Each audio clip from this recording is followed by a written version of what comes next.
Manchester in the springtime. It may not have the allure of Paris, but the movers and shakers of world football really don't care about that. Welcome to the Soccerex European Forum, where the business of football gets done.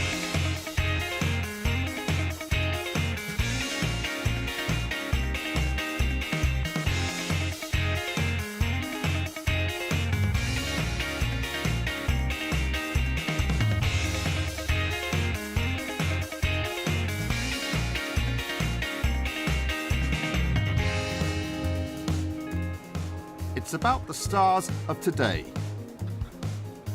and yesterday, when the colour of your shirt doesn't matter quite so much. We deliver hard evidence that girls can play football and ask how long till Liverpool are back on top. Does it gall you that this is the place to be at the moment, Manchester, I mean the title race is down to two big city clubs and nothing to do with Liverpool?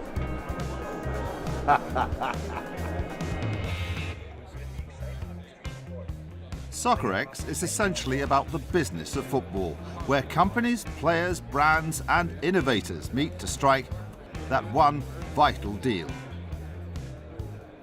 The forums often make the headlines, with Patrick Vieira sparking controversy with a claim that referees are intimidated at Old Trafford.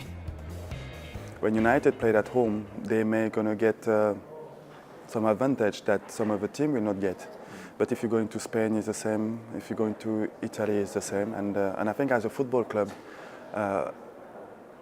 this is something that the team who used to win get all the time. And we have to win title, we need to win games, so we may have this kind of advantage in the future. His comments sparked debate at the conference and beyond. Rio tweeted his response and then took the chance to meet some of his heroes. Everyone had an opinion, including a former United legend. It was a bit like when United played Newcastle at Old Trafford and Rio makes a great tackle and for some reason the referee gives a penalty.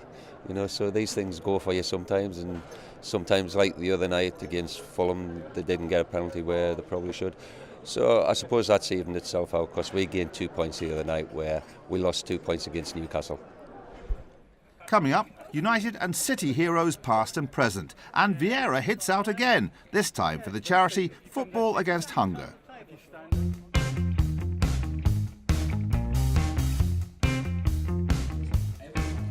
UEFA used Soccerex to announce a seismic event in European football, the centralisation of media rights.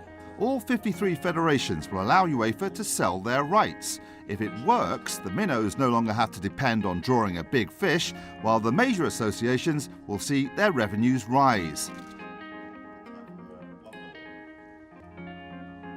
The announcement created a stir and a media scrum ensued, but there was still time to look ahead to this summer's championships. It will be a fantastic tournament in two countries which have never organized such a big event. We will certainly have some little issues, but we are very confident. The enthusiasm of the population is fantastic. The stadia are absolutely beautiful. It will be a bit of an adventure, of course, a great challenge, but all the best teams are there, and we are expecting a hot summer in Poland and Ukraine. So what about the challengers this summer? France won the championship in 1984 and 2000. We have been so ashamed after the World Cup in 2010 that the work on the pitch and off the pitch was so huge that the work that Laurent Bon is doing actually with the players is remarkable. 17 games without losing. Of course, everything is not perfect. But in terms of image, we're coming back slowly but surely. The next tournament will be a transitional tournament to me. We're not competing in the same level, although we beat them in a friendly with probably Spain, Germany. So you make Spain and Germany favourites at the moment, would you? They are the favourites, but you'll have a team that come up, out of nowhere, like Czechia did in Portugal, and like Turkey was nearly there in 2008. So I think there'll be a team that will compete with them. Germany, including Stefan Freund, were winners in 1996.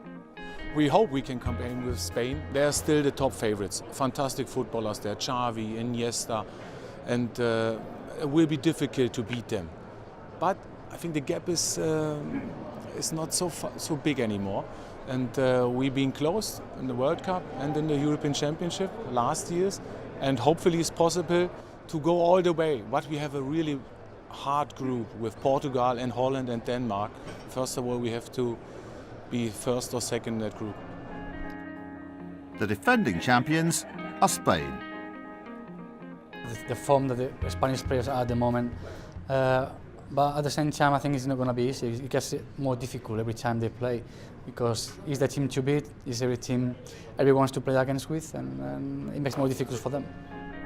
And the Republic of Ireland will be guaranteed the best support. It's been too long, I think 10 years since the last campaign we've been to, and we obviously missed out in Paris a couple of years ago with a dodgy handball, but we're back there now where we belong, we feel, and you know, the whole country's excited about it, and the players as well, so it's a big summer coming up. Shay Givens spent a day at a stand in aid of his cancer charity. No mention of England yet. We'll open that can of worms a little later.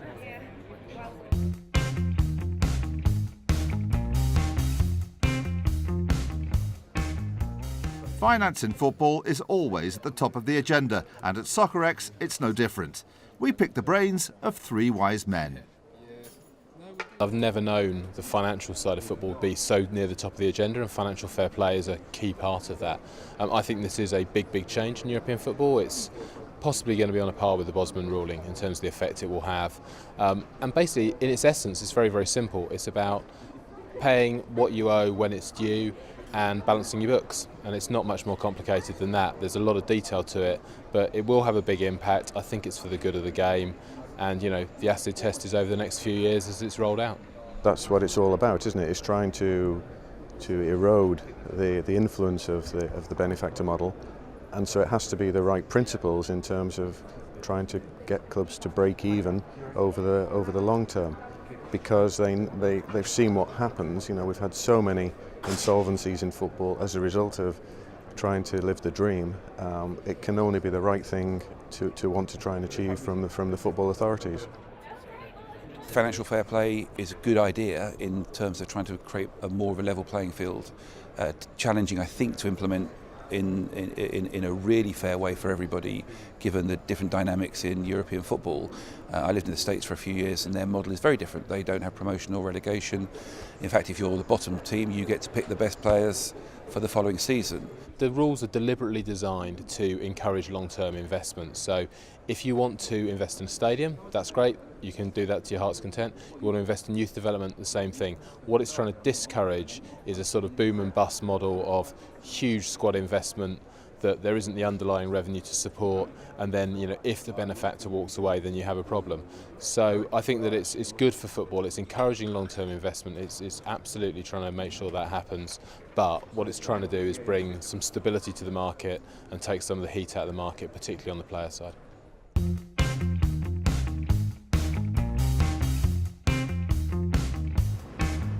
This road leads straight to Liverpool, home of Manchester's oldest footballing rivals. But Liverpool have already lost the titles won record, so how long before they can put that one straight?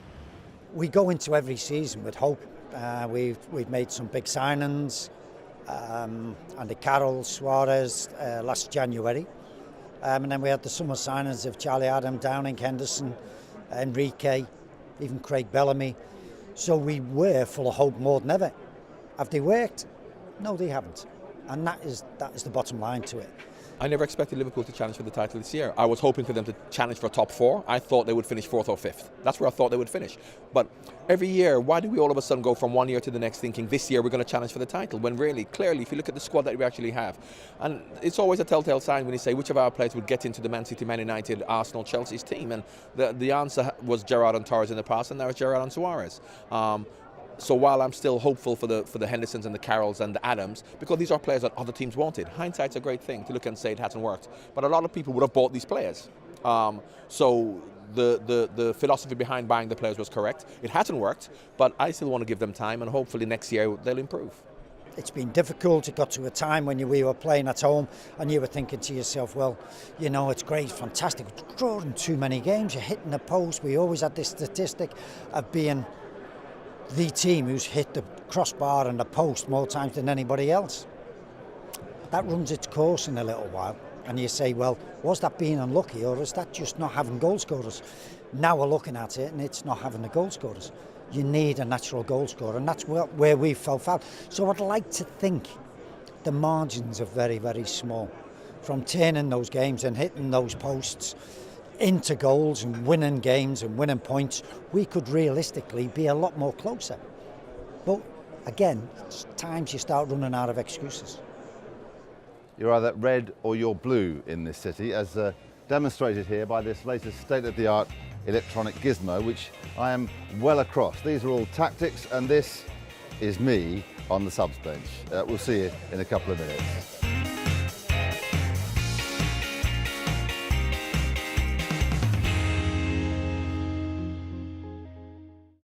The World Screen Group is proud to sponsor the Soccerex European Forum.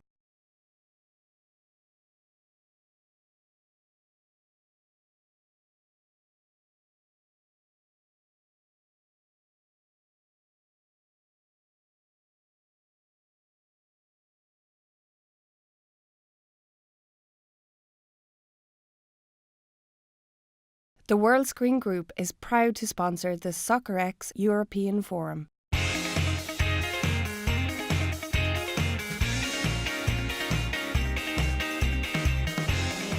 Welcome back to the Soccerex European Forum. This is about the business of football, where companies, players, brands and innovators meet to strike that one vital deal.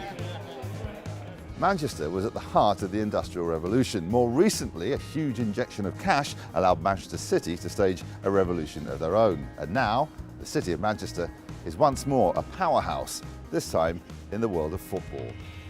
Because so many things are going to happen with the press, with people saying one thing and other things, and try to build this kind of fire between the two football clubs, because it's quite different from United and Arsenal, because there's London and Manchester, and this is really in Manchester. So the heat is going to get more and more, and I think as a player or as a football club, it's always important to get the focus on how we perform, how we're training to play well in the weekend. Yeah, if you can call that advantage, but at the same time, when you haven't won it, there's no fear. And there can be an element of that as well. So, but we've got a good blend of players who have won it and got experience in this situation, and a good blend of players that are eager to achieve and become part of the club's history and to win things. And so, as I said, we've got to utilise that and make sure that we make that a positive thing for us. And to be honest, we don't really worry about and watch what other teams are doing. That's not part of what we do, and that's not going to help us win the league. It's about, as I said, if we do our job right and win our remaining games, then it'll take care of itself. We've had the pressure on us for the most of the season for a good 5 or 6 months, whatever it is, but the other teams have been top, and we've been kind of just playing catch up and trying to stay on their tails. And it's been reversed a little bit, albeit only for a few days, and it could be reversed straight away in the next couple of games. So we won't read too much into the points difference at the moment. As I said, the nearer to the end of the line you get, and if your nose is in front, then the better. Vieira is based in Manchester nowadays, but he spent most of his successful years with Arsenal. We asked him and his former midfield partner, Emmanuel Petit, what they made of the current squad. They're still a good side, and even if they start really badly, when you play good football, when you create chances, you always have a chance to come back. And of course, when you have a player like Van Persie who's been playing in the top of this game, and you always have a chance to win games. And I think you have to give Arsenal a lot of credit, because there was a lot of pressure, but Arsene didn't change his way of working, and he bounced back. I think that is just show the sign of a football club who knows what they want to do and where they want to go and what they want to achieve. There was something missing, like a winning mentality, and they proved after all the criticism against them that they can do good things on the pitch, and when they play as a team, of course it all depends more than 50% on Van Persie, his form, It's been magnificent this season, but their reaction after the Milan humiliation was great, was perfect. Especially the first game against Spurs when they were losing 2-0. The reaction, I think, it shows that they can have the mentality, when they want to get it. And this is why I'm a little bit frustrated about them, because if they could do that during all the season, then it could be a much better season for them. That's why I'm expecting more from them coming next season.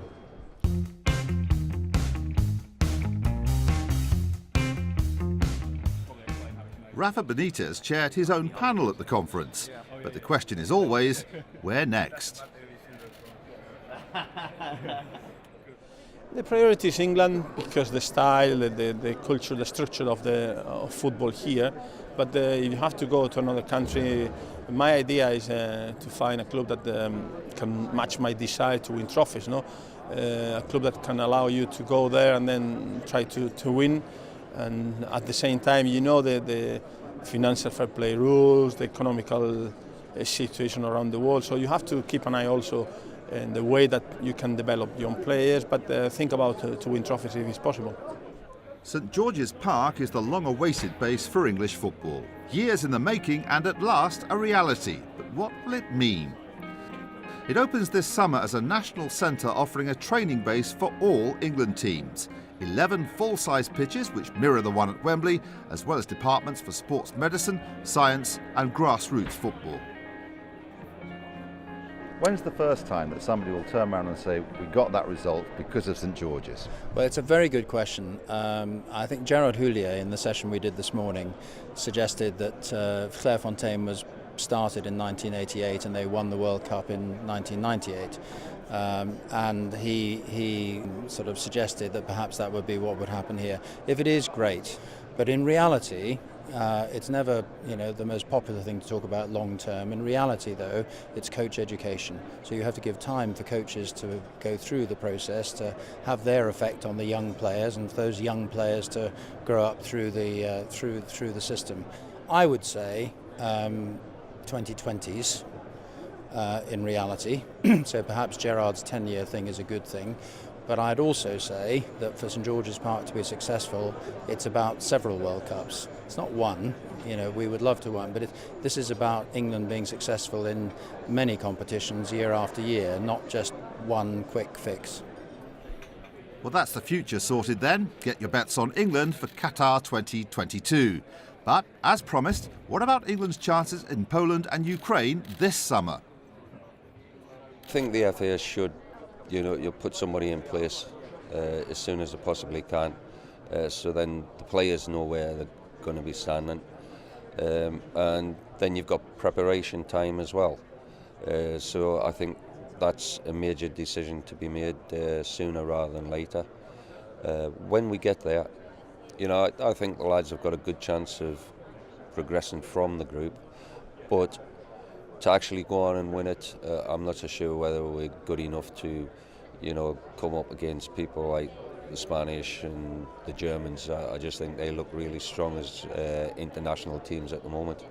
I think in the past when we've gone into tournaments and we've got ahead of ourselves, got carried away, not the players, just generally the feeling, I think, in the media, I think it is more negative maybe this time. Not more negative, just more realistic of our chances. We've seen the likes of Germany, Portugal, Spain, France, all these teams, Italy. They genuinely at the moment should be above us in the favourites list because they are better than us. But England, if they can get a group of players together that are fit and in form, can beat any one of those countries. And they've shown that in the last 3, 4, 5 years that they can pull out performances. The danger for England is how they do it every 3, 4 days with the same 11, so somehow we're going to have to try and get rests to our best players so that they're actually at the peak point in the biggest matches, and that's the real test and challenge for an English football manager going into a tournament after our long season. And who will lead? Stuart Pearce took charge for the friendly against the Dutch, but what about the Euros? I would be quite happy for Stuart to take him to the Euros. He knows the players. He knows a lot of the young players who will go.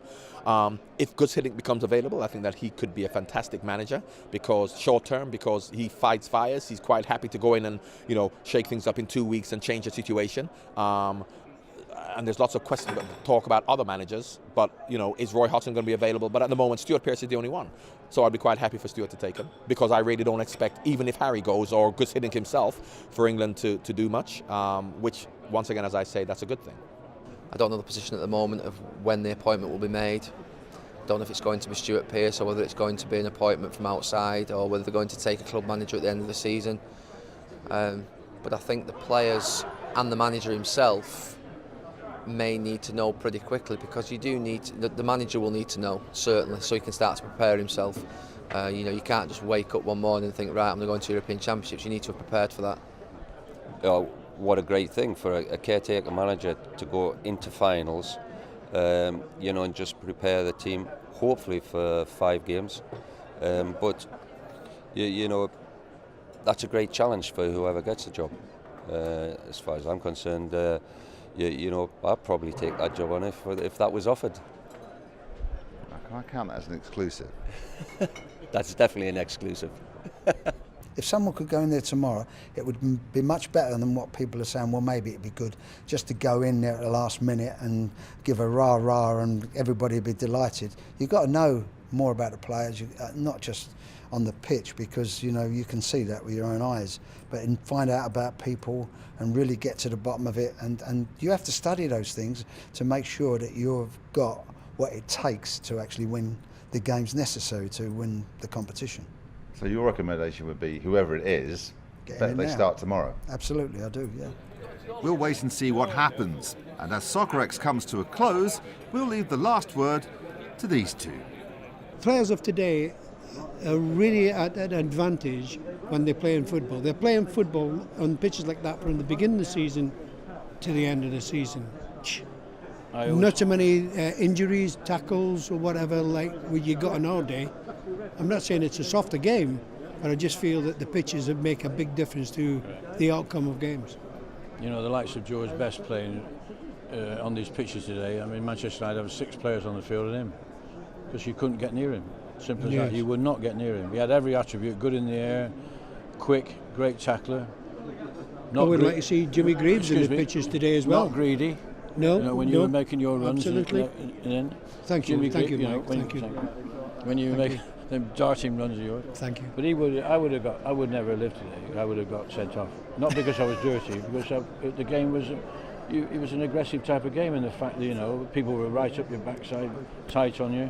You'll tell you exactly the same. And the thing is that we had to look after ourselves. We never saw us falling around, pretend. When you were injured, you were injured. And let me just say to you, when you got sent off, the other fella got carried off.